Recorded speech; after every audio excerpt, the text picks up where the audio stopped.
Assalamualaikum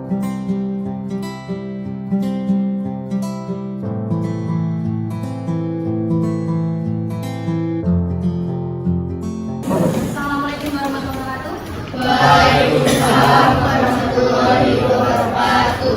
Selamat pagi semuanya. Pagi, Bu. Oke, ketemu lagi dengan pelajaran saya PPKN. Silakan sebelum mulai belajar kita berdoa dulu. Bersiap. Siap. Baiklah teman-teman, sebelum belajar alangkah baiknya kita berdoa menurut agama dan cara masing-masing. Berdoa dalam hati mulai. Doa selesai.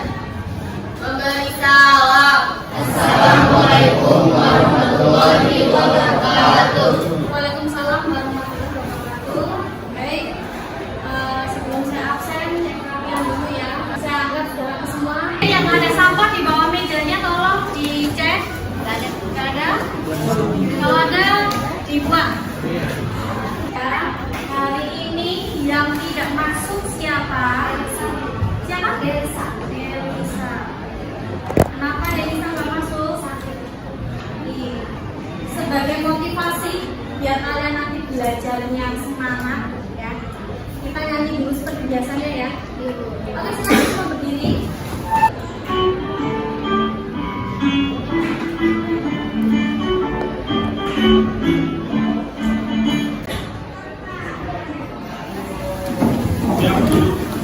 Selanjutnya, hari ini kita akan membahas tentang materinya sebagai ancaman terhadap keutuhan NKRI.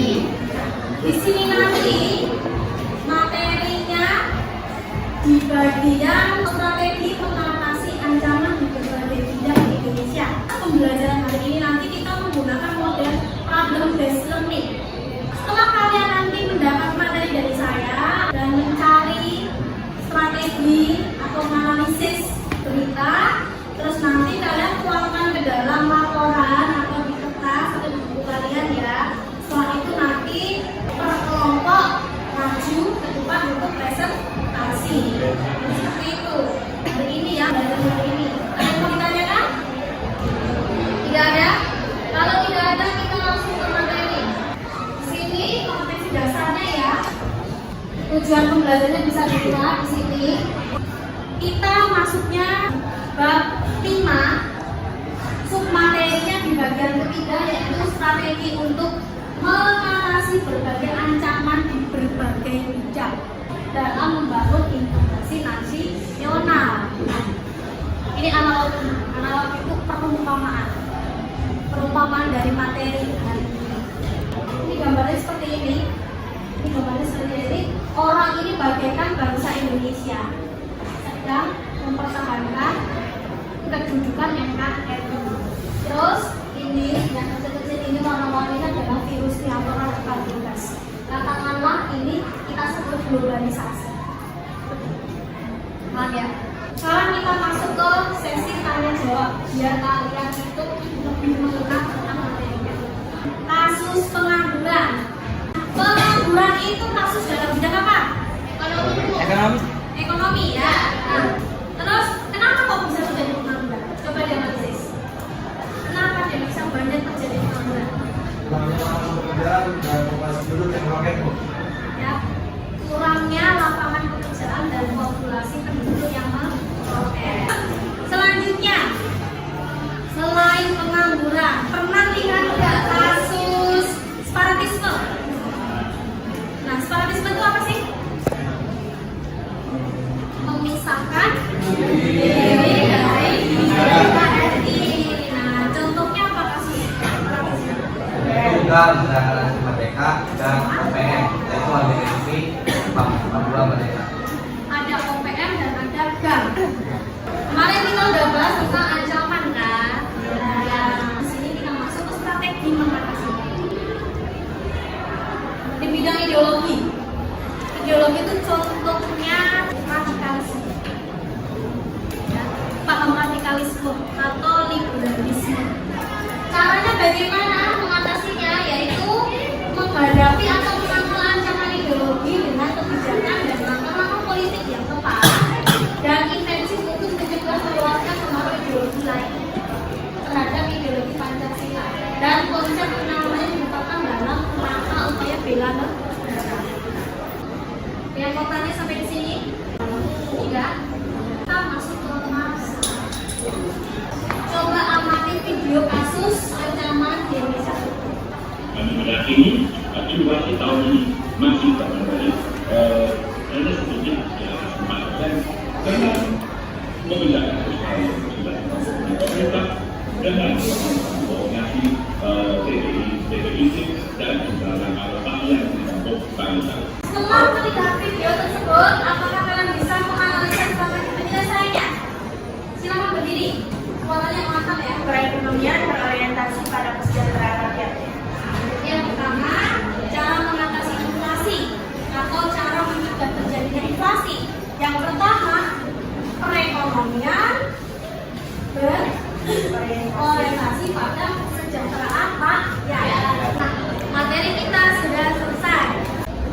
Buatlah 4 kelompok sampai 5 kelompok. Tugasnya hari ini nanti berdiskusi. Kalian sudah punya kelompok belum?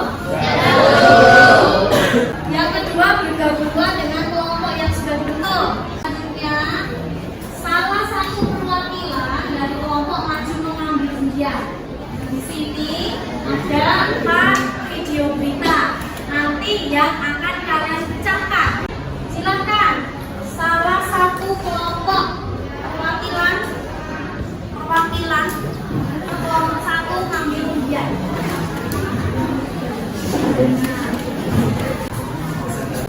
Kelompok Dengarkan baik-baik.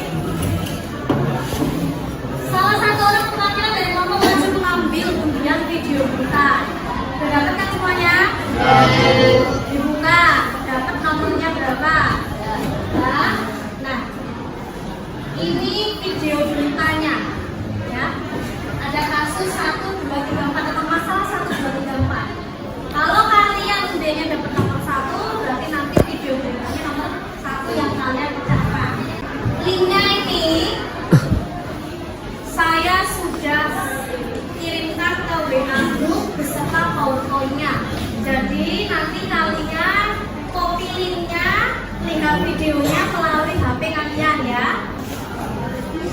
Kalian menganalisis berita yang dianalisis seperti ini. Ya, lihat. Yang dianalisis itu pasti 5 web bersatu kan, kalau dalam berita itu ya. Terus diskusikan, cari permasalahannya bersama kelompok kalian. Setelah berdiskusi, nanti kalian harus lakukan untuk presentasi. Ya, silakan. Sekarang berkelompok, terus kerjakan tugasnya.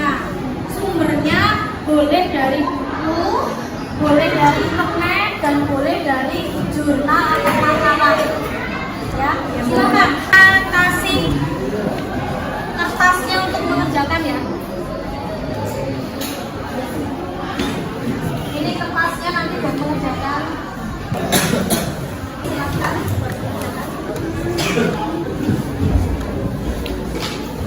Oke. Kalau ada yang nggak paham tanya ya. Sama aku tanya aja. Aku saya nggak ngerti gimana ini maksudnya. Sebentar aja ya. Silakan lanjut mengerjakan 10 menit ya. Kalau cara ngatasinya itu kayak sebelum sistem. Ada kesulitan? Sudah sampai di bagian mana? Lanjutkan ya. Oke. Waktunya sudah habis. Sudah beres semuanya? Sudah. Silakan satu kelompok maju ke depan untuk presentasi. Kelompoknya Erik, tadi kamu beritanya nomor berapa? Masalah 2.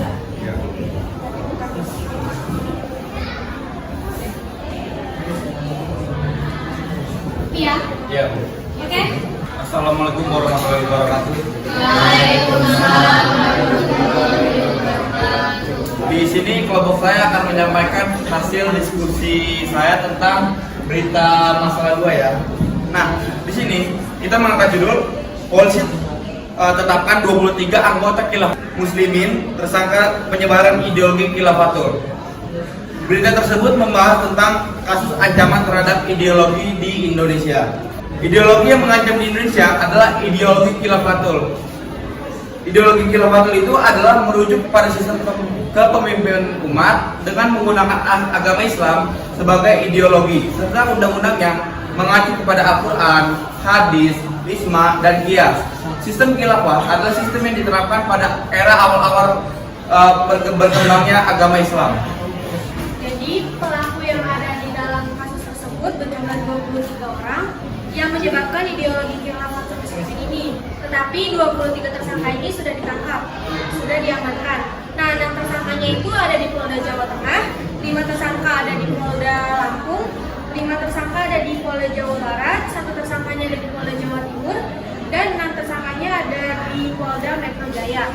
Kasus ini berada di wilayah Lampung yang terjadi pada tanggal 13 Juni tahun 2022. Jadi pada kemarin ya teman-teman.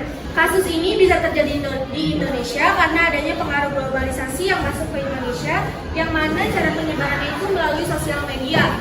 Nah, ideologi ini masuk ke Indonesia karena ingin memecah belah NKRI dan ingin mendirikan negara sendiri.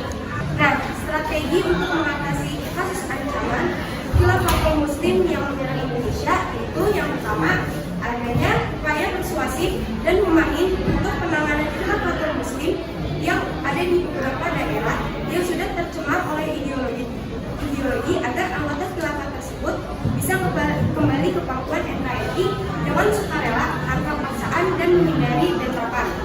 Yang kedua, ada badan BPIP atau Badan Pembinaan Ideologi Pancasila, tidak hanya berkutat pada seremoni dan agitasi saja.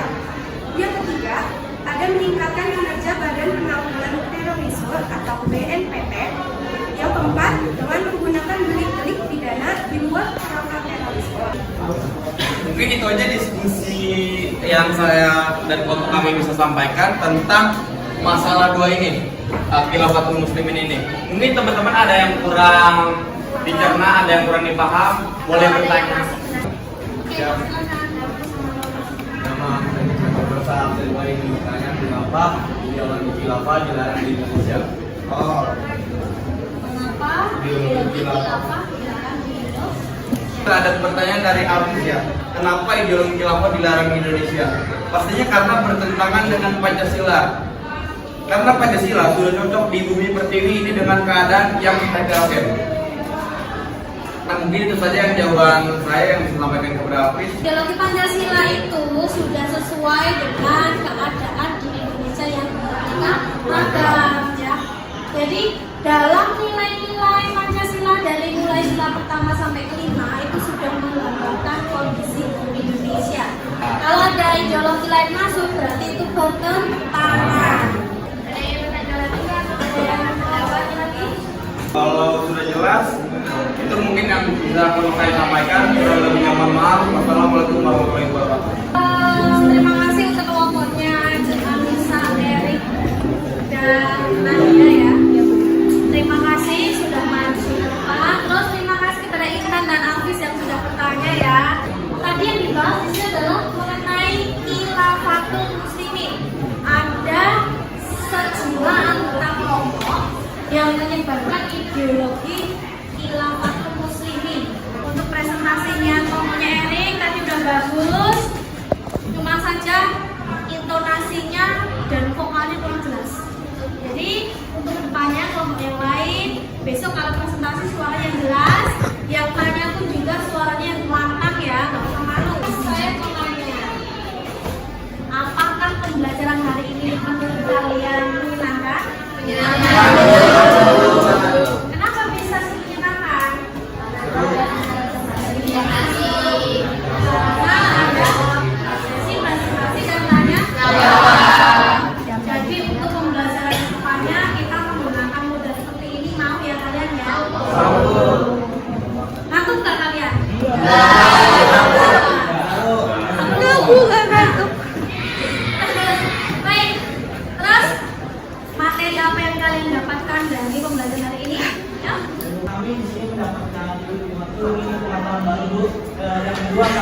paham tentang ancaman-ancaman dari berbagai bidang dan juga kami bisa mengerti cara menyelesaikan. Oke.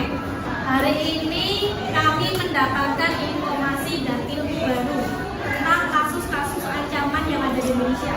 Selain itu kami juga mampu menganalisis mengenai strategi pemecahan masalah kasus-kasus di berbagai bidang yang menyerang keutuhan NKRI.